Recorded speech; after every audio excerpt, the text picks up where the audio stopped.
वतन ऐ वतन जान जान। साथियों, हम सब ये जानते हैं कि सदीका खातून ने इंग्लिश में आपको क्या कुछ कह करके गई है। जो हमारे देश के फ्रीडम फाइटर्स थे, जो देश के हमारे स्वतंत्रता सेनानी थे, उनके योगदानों के बारे में वो आपको बता रही थी। साथियों, हम सब ये जानते हैं कि हमारा हिंदुस्तान 15 अगस्त 1947 को गोरे फिरंगियों के चंगुल से आजाद हो गया। लेकिन आजादी से लेकर आज तक इस हिंदुस्तान में हम आजादी के रात तो आलापते हैं। हम स्वतंत्रता दिवस तो मनाते हैं, लेकिन हकीकत और सच्चाई ये है कि आज भी हम आजाद नहीं है। आज भी हम आजाद नहीं है। हम आजाद नहीं है गुर्बत से, हम आजाद नहीं है जिहालत से, हम आजाद नहीं है करप्शन से, हम आजाद नहीं है गद्दारों की गलत नीति से। तो बताओ मेरे भाई, ये कैसी आजादी है? क्या इसी आजादी के लिए हमारे पूर्वजों ने, हमारे महापुरुषों ने, हमारे देश के स्वतंत्रता सेनानियों ने अपनी जान की कुर्बानी दी, अपने खून का बलिदान दिया? नहीं मेरे भाई, इस देश में अमन लाने के लिए, इस देश में शांति लाने के लिए, इस देश के हिंदू मुसलमान भाइयों के आपसी एकता और अखंडता पर बल देने के लिए आज देश का बेरोजगार युवा, जिस माँ बाप ने सूखी रोटी खाकर अपने बच्चों को पढ़ाया लिखाया कि हमारे बच्चे पढ़ लिख करके देश की सेवा करेंगे, लेकिन आज उन युवाओं को देश की सेवा करने का कोई अवसर प्राप्त नहीं है। ऐसा क्यों हुआ और इसके जिम्मेदार कौन है? इसके जिम्मेदार कौन है? इसलिए साथियों, हम सबों को समझने की जरूरत है कि कोई व्यक्ति आपका अधिकार छीनता है तो इसलिए छीनता है क्योंकि आप है, और जिस दिन आप अपने अधिकारों को जान जाएंगे, याद रखिए, उस दिन आप अपनी लड़ाई लड़ करके आप अपनी संवैधानिक अधिकार को छीनेंगे। उसके लिए सबसे अहम चीज यह है कि आपको शिक्षित बनना पड़ेगा। आपको शिक्षित बनना पड़ेगा। बाबा साहब भीमराव अम्बेडकर ने क्या कहा था कि शिक्षित बनो, संगठित रहो और संघर्ष करो, यही जिंदा कौमों की निशानियां हैं साथियों।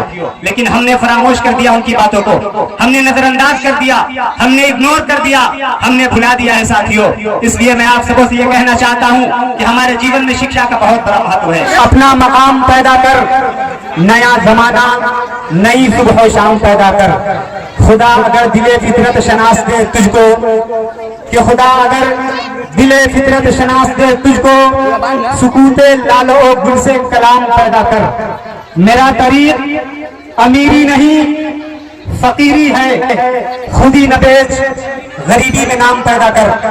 खुदी न बेच गरीबी में नाम पैदा कर।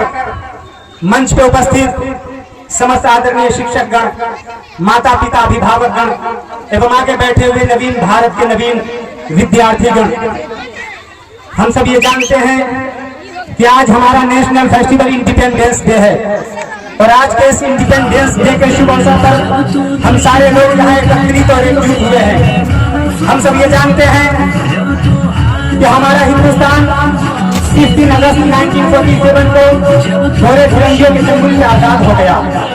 आजादी से लेकर आज तक इस हिंदुस्तान में सबसे ज्यादा अनादर, अपमान, जिल्लत और रुसवाई के साथ अगर कोई कौम अपनी जिंदगी को गुजार रही है तो वो कौम हिंदुस्तान के मुसलमान है। ये बात मैं नहीं कह रहा हूँ, बल्कि ये बात दिल्ली हाई कोर्ट के मुख्य न्यायाधीश जस्टिस राजेंद्र सच्चर की अध्यक्षता में जब 2006 में लोकसभा के अंदर सच्चर कमेटी की रिपोर्ट पेश की गई, तो उससे यह पूरी तरह स्पष्ट हो गया कि हिंदुस्तान के मुसलमान सामाजिक, आर्थिक एवं शैक्षिक रूप से दलित भाइयों से भी ज्यादा पिछड़े हुए हैं। तो आप इसी से अंदाजा लगा सकते हो कि हम हिंदुस्तानी मुसलमानों का मकाम क्या है और आज हम कहां पर खड़े हैं। ये अपने आप में मुहासबा करने का वक्त है, ये अपने आप में तजजिया करने का वक्त है, ये अपने आप में अपनी परिस्थितियों को टटोलने का वक्त है। और जब ये गुलाम हिंदुस्तान आजाद हो गया और आजादी के बाद जब हिंदुस्तान के दलित भाइयों को रिजर्वेशन देने की बात आई, तो बहुत सारे लोगों ने यह प्रश्न खड़ा किया था कि अगर हिंदुस्तान के दलित भाइयों को रिजर्वेशन दे दिया जाए तो फिर हिंदुस्तान के दलितों द्वारा किए जाने वाले कौन लोग करेंगे। तो बहुत सारी फिरका प्रस्तावतें, हिंदुस्तानी अक़लियतों के रोशन मुस्तक़बिल के दुश्मन, हिंदुस्तानी मुसलमानों के खिलाफ नापाक ज़हनियत और नापाक सोच रखने वाले लोगों ने यह तर्क दिया था कि हिंदुस्तान के मुसलमानों, हिंदुस्तान के दलितों का काम हिंदुस्तान के मुसलमान करेगा। हमारे खिलाफ ये साजिश की गई और आज हम उसी साजिश के शिकार हैं साथियों। और जहां हम गैरों को जिम्मेदार ठहराते हैं, उससे कहीं ज्यादा जिम्मेदार हमारे अपने लोग भी हैं कि जिन लोगों को हमने अपना रहनुमा, रहबर और कौम का कायद तो बनाया, लेकिन उन लोगों ने अपनी सियासी मफाद के लिए, अपनी सियासी तरक्की के लिए, अपनी सियासी सरबुलंदी के लिए, अपनी राजनीतिक शक्ति के लिए तमाम तरह के पॉलिटिकल एजेंडा और हथकंडा तो अपनाया, लेकिन हम हिंदुस्तानी मुसलमानों की पसमानदगी और पिछड़ेपन को दूर करने के लिए, हम हिंदुस्तानी मुसलमानों की तालीमी तरक्की के लिए किसी भी प्रकार के कोई ठोस कदम नहीं उठाए।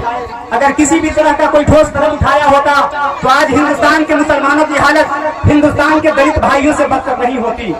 इसलिए साथियों, मैं आज के इस मंच से ये पैगाम और संदेश देना चाहता हूँ, अगर आप दुनिया की दौलत, दुनिया की शोहरत, दुनिया की इज्जत और ताकत हासिल करना चाहते हो, अगर आप अपनी पसमानदगी और पिछड़ेपन को दूर करना चाहते हो, तो सबसे पहले आपको सिस्टम का हिस्सा बनना पड़ेगा। और सिस्टम का हिस्सा आप तभी बन पाओगे जब आपके पास एजुकेशन होगा, जब आपके पास शिक्षा होगा, जब आपके पास बच्चे तालीम के मैदान में जौहर दिखाएंगे, तभी जाकर के हम अपनी पसमानदगी और पिछड़ेपन को दूर कर सकते हैं। नहीं तो याद रखिए, हम इसी तरह चीखते और चिल्लाते रहेंगे, लेकिन हमारी समस्याओं का समाधान नहीं हो सकता।